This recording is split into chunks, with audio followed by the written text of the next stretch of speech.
from the time that they pronounced me dead was a good 45 minutes. They cut my clothes and then they paddled my heart because my heart had stopped. And I could see people screaming and crying, but I didn't realize that was actually my physical body because I was somewhere else.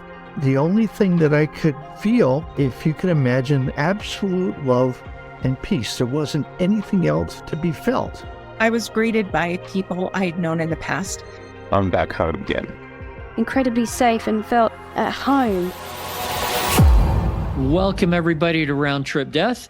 And I'd like to welcome all the way from Maine in the United States, Branden Densmore. Good morning. Hey, Eric, how you doing? Thanks for inviting me on the show. You're very welcome, and I'm doing great. I hope you're doing well as well.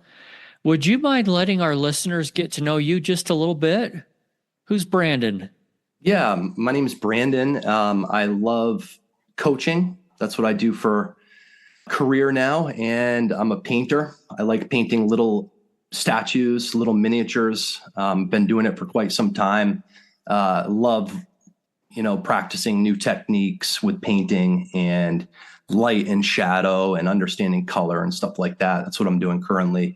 I have a son, Daniel. He's a year and a half old, and I'm happily married to the love of my life, Mary Marcel, and we are living in a beautiful home that we bought here in Union, Maine.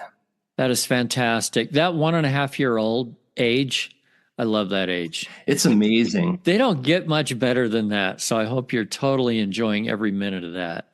I am. I'm researching Montessori, which is like a teaching method / lifestyle. And I'm so glad that I found this out now while he's still, only a year and a half. And I'm working on creating like a Montessori environment. It just encourages children it promotes their natural curiosity. And it's a great philosophy. So I'm excited about that. Now, you said you love coaching. Are you talking football, basketball, or people? People. I'm a certified spiritual coach. Okay. So I'm talking about people. Yeah. Great. All right. Well, I want to jump right into it. Okay. You're a good boy now, but a few years ago, you were into some stuff maybe wasn't so good for you. That's true. I'm a recovered opiate addict. Yeah, I was into some pretty dark stuff for a long time. And it kind of progressed over the years, but it ended with a heroin overdose back in 2014. So it's been about 10 years now. Do you mind if I asked how the addiction got started? Yeah. So, spoiler alert, I'm going to talk about maybe some stuff that might trigger people. So if you don't want to hear about that kind of thing, you might want to turn the channel now. But I was sexually molested when I was 8 years old. And that, shattered my self-esteem, my self-confidence. And then I was raised as a Jehovah's Witness, taught me a lot of great values, but it kind of, made the other children at school see me as different, I think. And it was easy for them to single me out and bully me. I was bullied horrendously through middle school, and I only went to 1 year of high school. So I got out. But anyways, I was diagnosed. So that kind of like set up a lot of emotional turmoil as a young child. And then I was diagnosed with Crohn's disease and sacroiliac spondylitis. It's basically arthritis of the spine and stomach, like intestines. That's what the Crohn's disease is. It's very painful. And I was put on opiates at age 14. Wow. So, and it was, 18 years or something later that you had this overdose. So, correct. Yep. Oh, they are so addictive. They are. Okay. Tell us about the heroin overdose.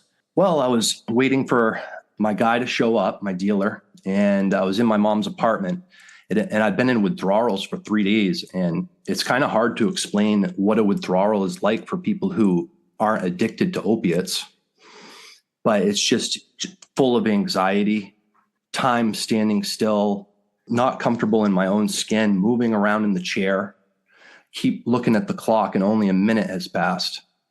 And all of these anxieties inside of me just screaming, these voices, you're not good enough.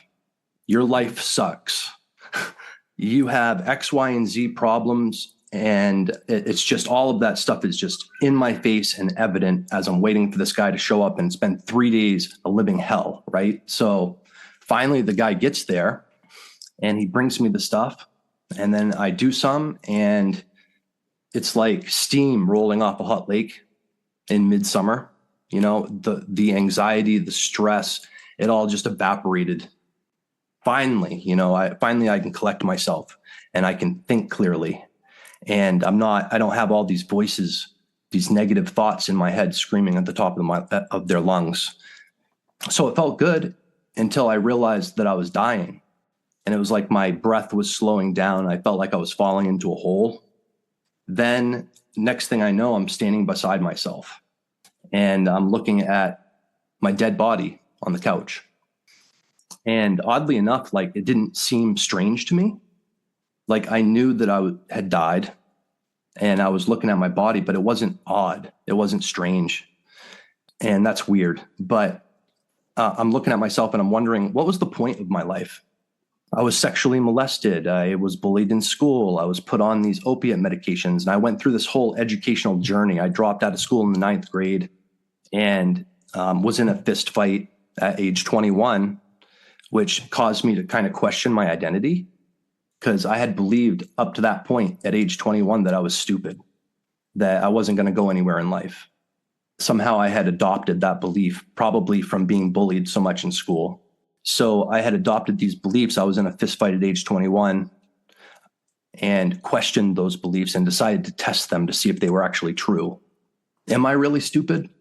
So dropped out of school in the 9th grade, had the fist fight, went back to school, got my GED, then went to a 2-year community college, graduated from there, and then I won a full scholarship to go to Yale's sister school, Vassar College, where I graduated with a philosophy degree. So I guess I wasn't stupid, right? So anyways, sometimes we have these negative beliefs about ourselves that we just kind of accept as true, but they're not actually true. They're not like objectively true. So I tested the belief. But anyways, here I am. I'm standing next to my body. I'm looking at the dead body. And I'm wondering, what was the point of all of that? By the way, the people that are listening can't see you. And I can tell this is hard to talk about. And I really appreciate you opening up like this. As you're standing next to your body, it seemed like you didn't feel much emotion. You didn't feel like, oh no, what am I doing here? I've got to figure out how to get back in, or I've got to something. It was almost matter of fact. Is that the case? Yeah, it's very odd, because you would think that you might be afraid, or maybe you'd be surprised, or you'd be wondering what was happening. Maybe you'd be confused, but that just wasn't the case.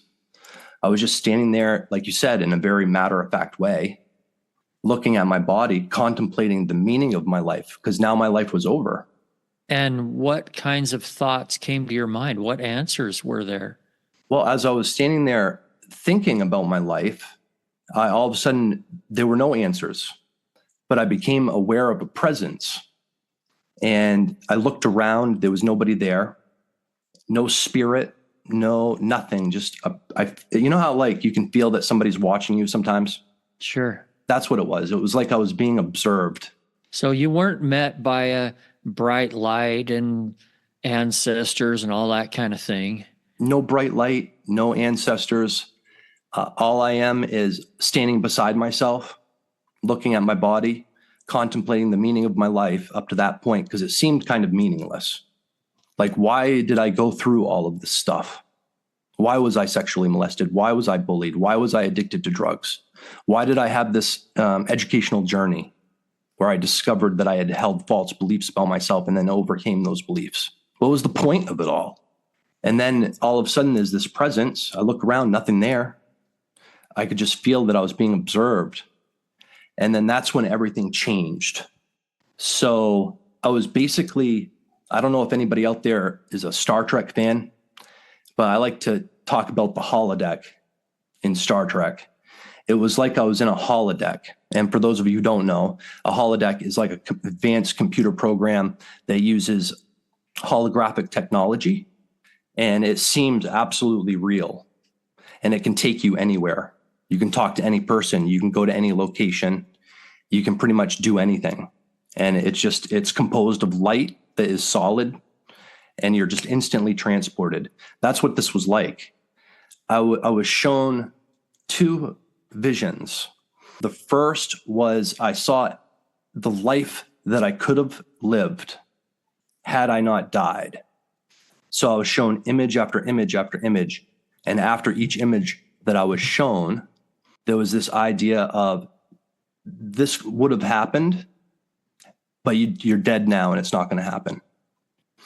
I was shown all of the people, the friends that I would have met, the child that I would have had, the woman that I would have met and married and fell in love with, all of the joyful experiences that were there for me, but that I would never experience because I had passed on. And the second thing I was shown was everybody that was affected by my death. I was shown like the funeral, the people who spoke at the funeral, all the different conversations that were had about my passing between family members and friends. And in particular, I was shown this very vivid image of my mother finding my dead body on her couch. I had pus running out of my mouth, and my body was all discolored. And she was out in service as a Jehovah's Witness going door to door. And then she came home and found my dead body. And when she first saw my dead body, she had all of these memories that I could see. I could see these memories, and I could feel the emotions of the memories that she had. And they were memories of raising me as a little baby, first foods, tickling me and giggling, me twirling her hair with my finger, around my finger, first steps, getting snowed in, eating cookies, image after image after image of these joyful experiences that my mother had as raising me as a little baby. And then the next thing I know, she starts screaming, my baby, my baby. Oh my God, my little baby. No, my baby, my baby, my baby, my baby. Did that make you feel guilty or remorse? It crushed me. It was overwhelming that this had that kind of an effect. And it just ruined her, like the pit of despair and sadness and grief of losing the little baby. I was just overwhelmed. And then the presence is there this whole time. I heard a voice at that point that said, and it was just a very matter-of-fact kind of voice, now your life is over and you wasted it. And that was like a kick in the stomach. And then I pleaded with the presence to not die, that I can't let this happen. And I begged. I said, I will do anything to avert this. Whatever is required of me, I will do it to overcome this addiction. Please don't let me die. Send me back, send me back. And then the next thing I know, I'm back in my body, gasping for breath. Do you have any idea who that presence was? Who or what? That's a hard question to answer. It's like asking the question, what is God, or who is God? Was it God? Was it an archangel? Was it some kind of a divine spirit of some type? Jesus, Buddha? The presence never identified itself. But I know now that what happened was an expression of divine love. It was tough love, you might say, because it shook me to the core. And that's what I needed.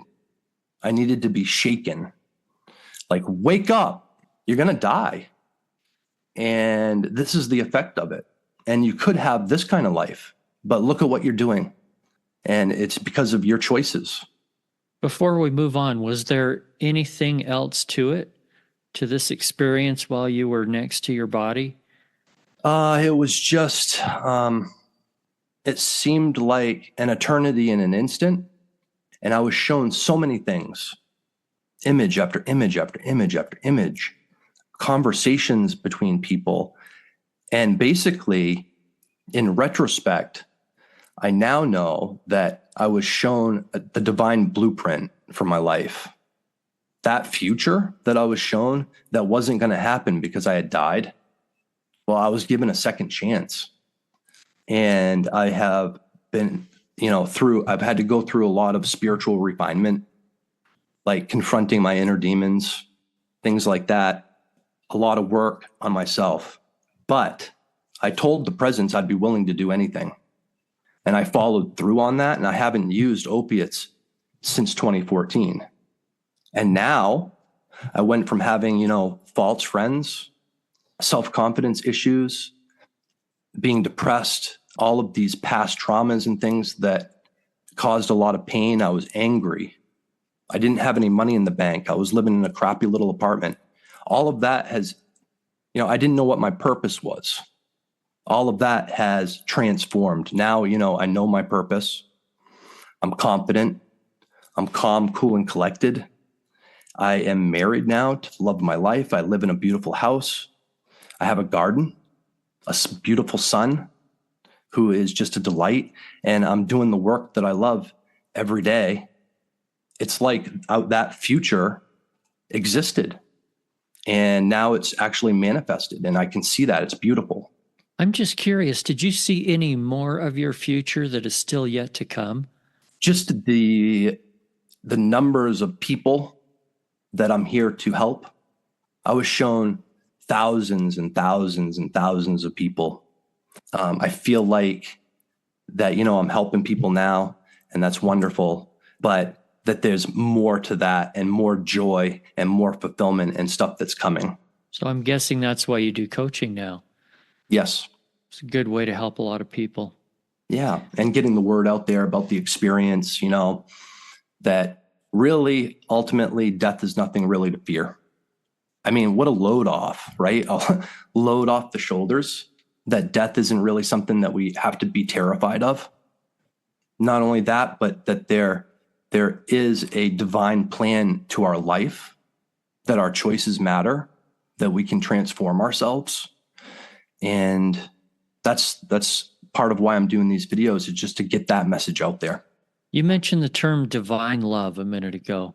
Explain what that is. I think it's acceptance, like total acceptance. Like about a year after I had that NDE, I had gone through the steps of Alcoholics Anonymous. And those steps are designed, the 12 steps they call them, they're designed to give someone a spiritual awakening. And Bill Wilson, the creator of Alcoholics Anonymous, had this kind of spiritual experience. And they call it a white light experience, where he was in his room and this white light came. It was like the presence of God. But I had a similar type experience about a year after I had that near-death experience, where I had been having a hard time. I'd been praying, and this light, I was in my bathroom, this light came down through the ceiling and just bathed me in a radiant energy. The only, term I could use to describe it is an X-ray love energy, where it just penetrated every aspect of my being, and I was overwhelmed. I could feel the acceptance, and I started having all of these thoughts like I'm not worthy of this experience. And I started thinking about my past and the different things I had done wrong, and I'm not worthy for this experience. And whatever this being was, whether it was God, Jesus, Buddha, it was something very pure and holy. And it came down through the ceiling, and it didn't care about any of those mistakes I had made. I was judging myself, but it was not judging me. It was like, okay, interesting. You have those thoughts. Let's just move right through those thoughts. And its energy just penetrated the thoughts, penetrated every aspect of my emotions, my thinking, my body. And I was just bathed in this warm, appreciative, non-judgmental love, acceptance.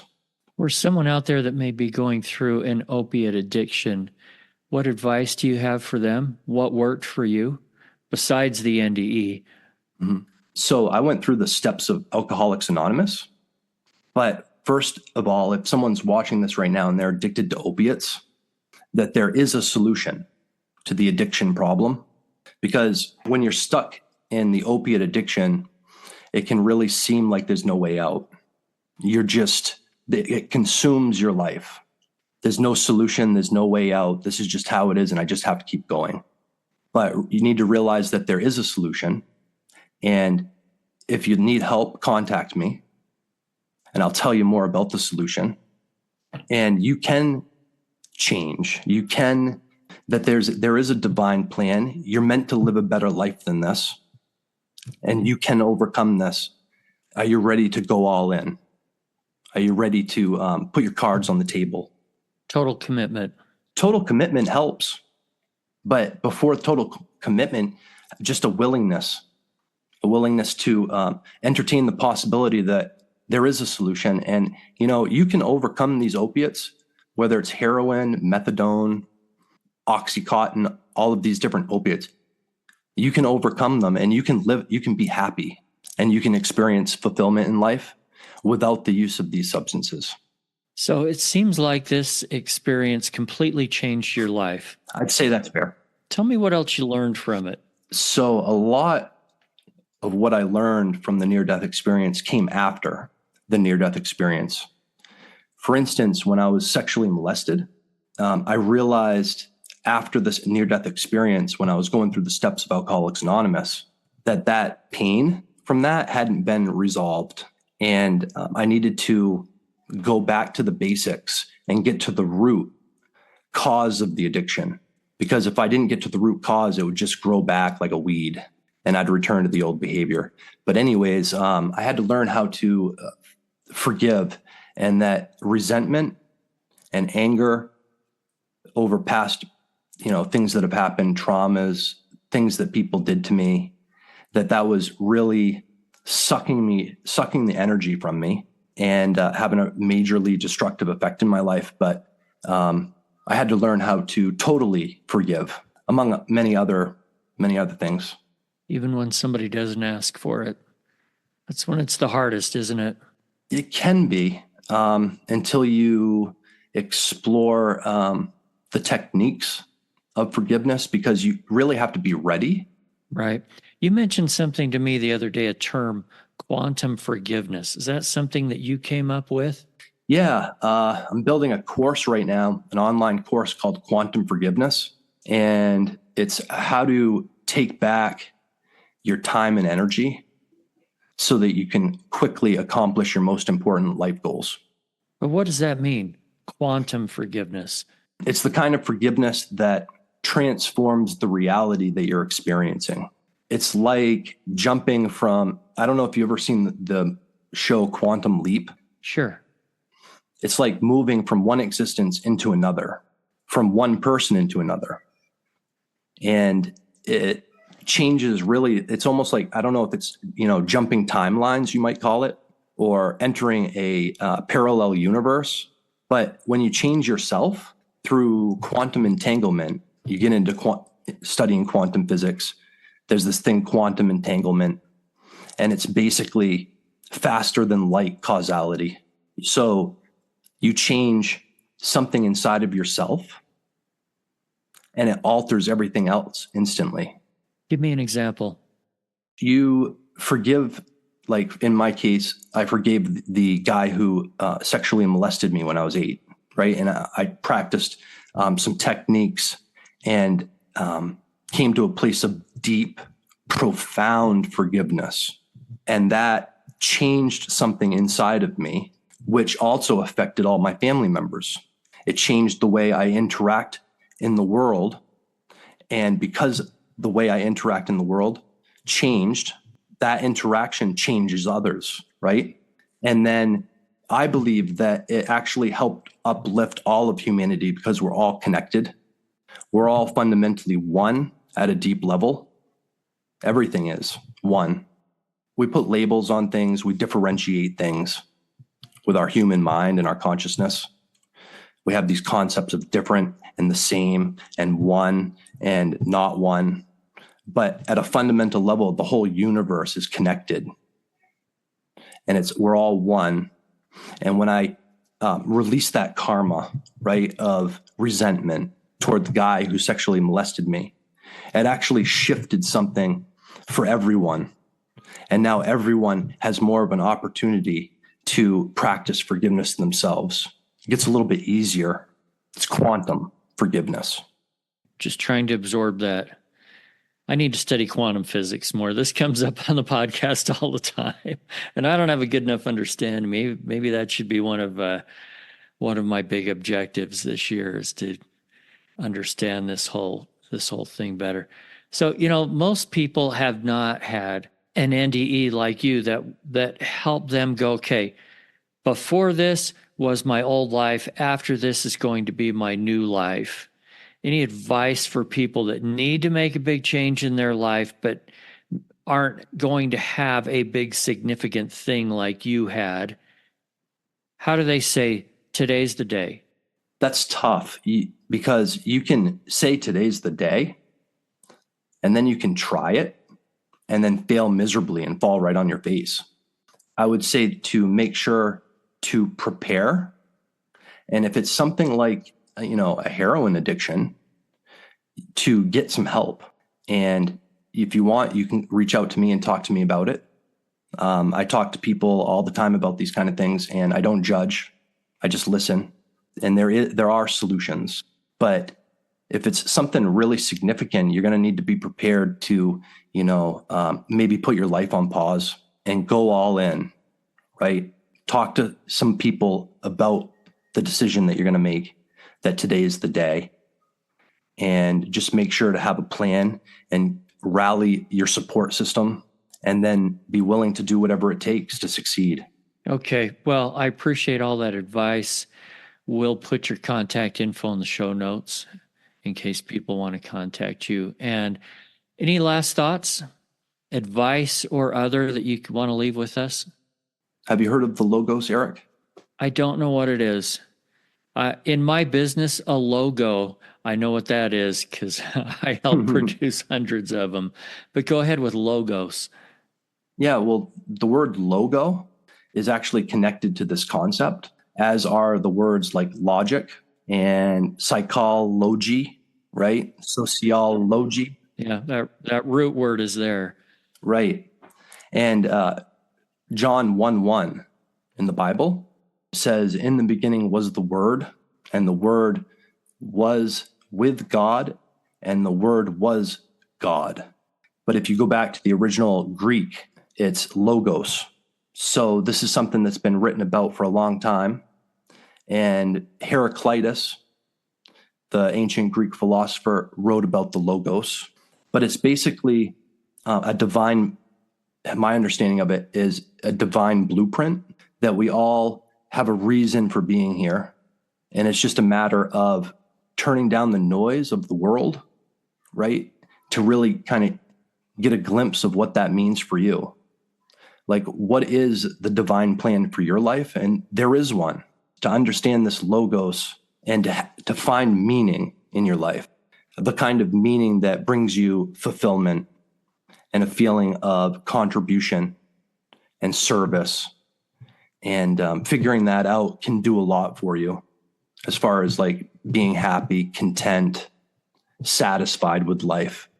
That will also help the self-esteem issues like what you used to deal with. Absolutely. Because when you have a purpose, you are pursuing the purpose, and you're generating your own meaning. You're not just being pushed around by the world, going from one emergency to the next, but having that as a kind of anchor.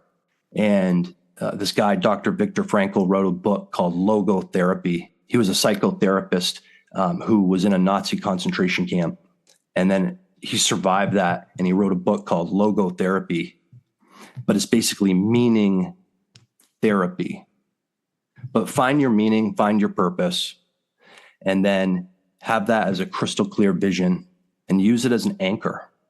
All right. Thanks a lot, Branden. Appreciate you being with us today. Sure, my pleasure. Thanks again for listening and sharing this podcast. Don't forget to hit the follow or subscribe button and sign up for our newsletter at roundtripdeath.com. If you want to share your near-death experience, or if you have questions or comments about the show, send an email to eric@roundtripdeath.com. Until then, I wish you everything good that you're looking for in this life and the next.